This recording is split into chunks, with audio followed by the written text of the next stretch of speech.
बिस्मिल्लाहिर्रहमानिर्रहीम। अस्सलाम वालेकुम नाज़रीन। 12 अप्रैल 2024 हमारी वीडियो का टॉपिक है जी, पैसा 3 हिस्सों में लगाना शुरू करें।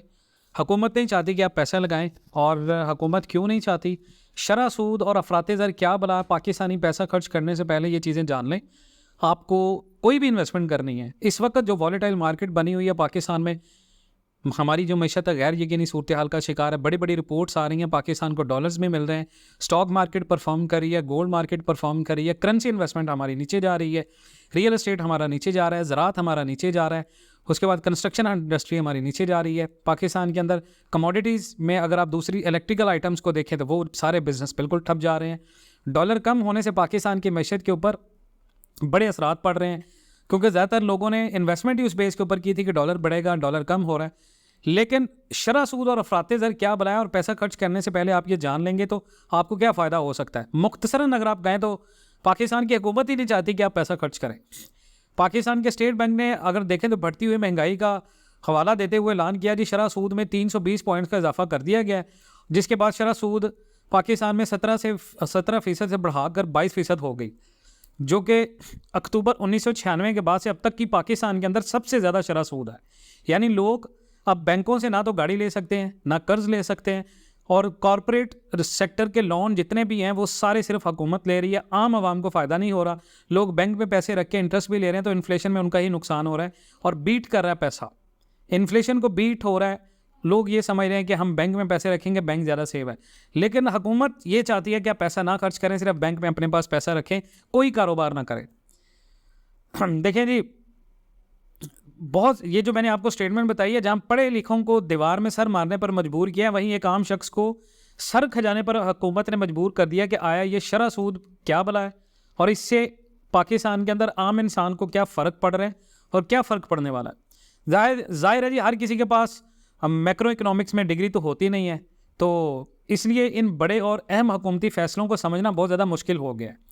लेकिन खुशकिस्मती से आपके पास पाकिस्तान वर्ल्ड टीवी है, और पाकिस्तान वर्ल्ड टीवी में हम वो चीज़ें आपको बताएंगे जो इन चीज़ों में हमारी स्किल्स हैं, और हमें भी जो है वो सर खचाने से बचाकर दीवार मारने पर ये चीज़ें मजबूर करती हैं। उसके बाद कोई कंटेंट हम आपके लिए लेके आते हैं कि भाई ऐसी महंगाई में करें तो करें क्या, गोल्ड मार्केट ख़रीदें तो नीचे ना गिर जाए, डॉलर ख़रीदें नुकसान हो रहा है, रियल एस्टेट में पैसा लगाएं वहाँ पर स्टक हो रहा है, करेंसी इन्वेस्टमेंट में कर दें तो वहाँ पर पैसा स्टक हो रहा है। भाई भला ये तस्लीम करने में शर्म कैसी कि हमें भी इस मामले को समझने में मुश्किल पेश आ रही थी। तो मामला कुछ यूँ है कि स्टेट बैंक ऑफ पाकिस्तान, जो पाकिस्तान का मरकज़ी बैंक है, वो तजारती जितने भी पाकिस्तान के अंदर प्राइवेट बैंक है उनको पॉलिसी बेंचमार्क फ्राहम करता है, यानी पॉलिसी देता है कि ऐसे और इन कामों के तहत आपने चलना है, और ये पॉलिसीज़ हैं। आज स्टेट बैंक ने शरह सूद में 3% या 320 पॉइंट्स का जो इजाफा किया हुआ है, उसके बाद शरह सूद है 22%। इसके 3 मतलब हैं, और तीनों एक दूसरे से जुड़े हुए हैं।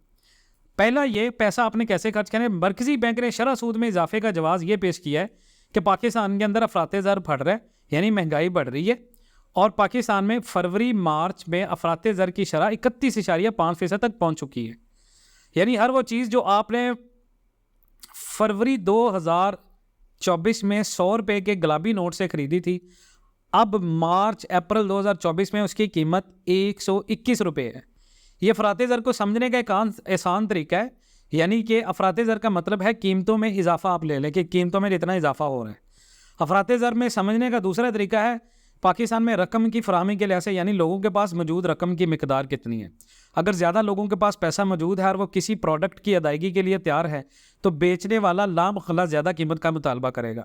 लेकिन अगर हुकूमत लोगों को अपने पास मौजूद रकम खर्च ना करने के लिए कुछ पॉलिसियाँ देती है, तो ख़रीदार कम होंगे और गर्दिश में मौजूद रकम कम होगी, और इस तरह बेचने वाले को प्रोडक्ट्स की कीमत कम करने पर मजबूर किया जा सकता है। इसका मिसाल ये है, हुकूमत गाड़ियाँ महंगी कर रही है, लेकिन गाड़ियाँ, क्योंकि अगर आप इंस्टॉलमेंट के ऊपर गाड़ी लेते हैं तो हुकूमत उसको महंगा करेगी, लोग गाड़ी नहीं खरीदेंगे, और वो गाड़ी का जो पैसा होगा वो बैंक में होगा, और बैंक से हुकूमत वो कर्जा लेगी, और उससे पाकिस्तान के अंदर जो प्रोडक्ट है उसकी सप्लाई चेन मुतासर हो गई, और उससे कीमतें कम होंगी। आसान अल्फाज में, अगर हुकूमत लालच देकर लोगों को पैसा खर्च करने से रोक दे तो लोग कुछ खरीदेंगे ही नहीं। जब कुछ मुंह मांगे दामों पर बिकेगा ही नहीं, तो दुकानदार चीज़ें बेचने के लिए पैसे कम कर देगा। अब ये हुकूमती पॉलिसी या लालच एक भारी शरह सूद की शक्ल में आती है। शरह सूद में इजाफे का सीधा मतलब है जी हुकूमत आपसे कह रही है कि अपना पैसा खर्च ना करे और इसे बैंकों में रखे और इसके बदले में बैंक आपको ज़्यादा सूद या मुनाफा अदा करेंगे। इस तरह हुकूमत कीमतें या महंगाई को कम रखती है। तीसरा तरीका यह कि हर कोई स्टेट के हुक्म की पैरवी कर रहा है, इसलिए अब तमाम बैंक लोगों को दिए गए कर्ज़ों पर कम से कम 3% इजाफा करेंगे। लिहाजा बैंकों से कर्ज लेने वाले अब अगर आप देखें तो EMI की मदद में ज़्यादा अदायगी करेंगे।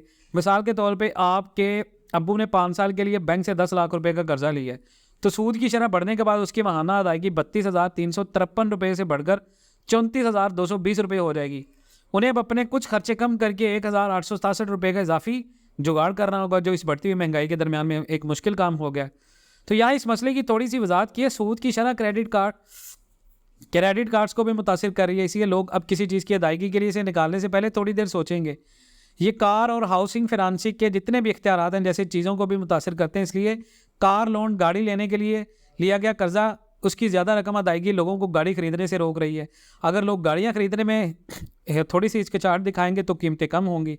शरह सूद अपने साथ जो ख़तरा लाती है वो है मईशत को सुस्त करना, और इसकी हालिया चीज़ हमने देखी है। एशियन डेवलपमेंट बैंक ने भी खबरदार किया है, IMF ने भी खबरदार किया है।